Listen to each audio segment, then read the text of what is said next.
Optimal health, financial freedom, finding your life purpose. It's called The Simple Life. I'm just doing it my way. Welcome to The Simple Life with Gary Collins, your how-to guide for getting your shit together. This is life. You gotta work on all these till the day you die. The only thing missing is you getting off your butt and doing it. Hey, Ben, thanks for coming on again. It's been a while. Pleasure. I think it's been like a week or so, right? My pleasure.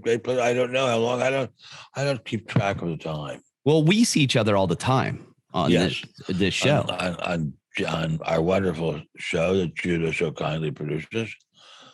And what I want to get into tonight, since we went into inflation last time, I want to discuss the difference because this now stagflation is being thrown around. What is the difference between inflation and stagflation? Well, in stagflation, there is a slowdown or a freeze on economic activity. Economic activity is very slight, or if at all, but prices are still rising.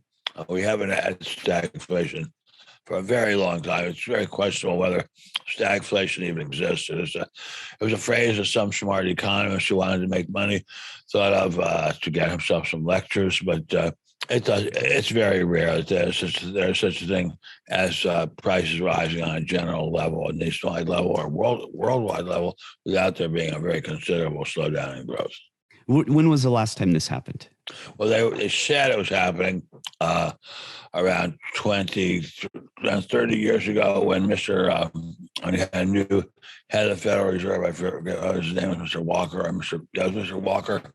I forget his first name, and he it was alleged had put the U.S. into a condition where we would have either no economic growth or very little economic growth, but would still have prices rising. Would this be a different situation because now we have flooded the market with a bunch of funny money through the Fed?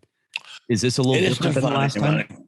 It's not funny. It's not funny money. It's just as good as any other money. It's absolutely, it's money. Money is money, and it's money. It's a very good thing. It's nice to have a lot of it, but it's the same. It's just money. And a friend of mine, I think, is on her way over here with some of that funny money for me to take her out to dinner for her birthday. And the funny money came from me in the first place, so it probably is funny money in a way. It's so funny to me.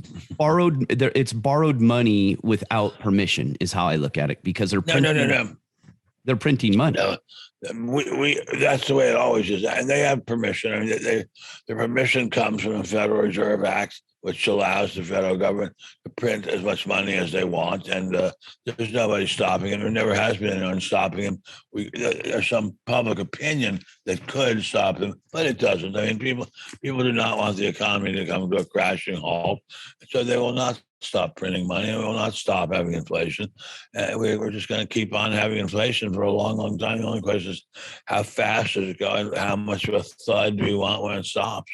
Okay, so when we had the gold standard, though, this wasn't the typical protocol. Was when things got hard, we just printed more money, right? Right, but there are terrible, terrible, terrible times during previous eras of the gold standard. I mean, people think, oh, well, in the gold period, which would have ended around in early 1930s, pretty much exactly ended then, we would never have any kind of real inflation problems, because if there couldn't be too much money, because the amount of money was tied to the amount of gold, and the amount of gold was a real fixed amount.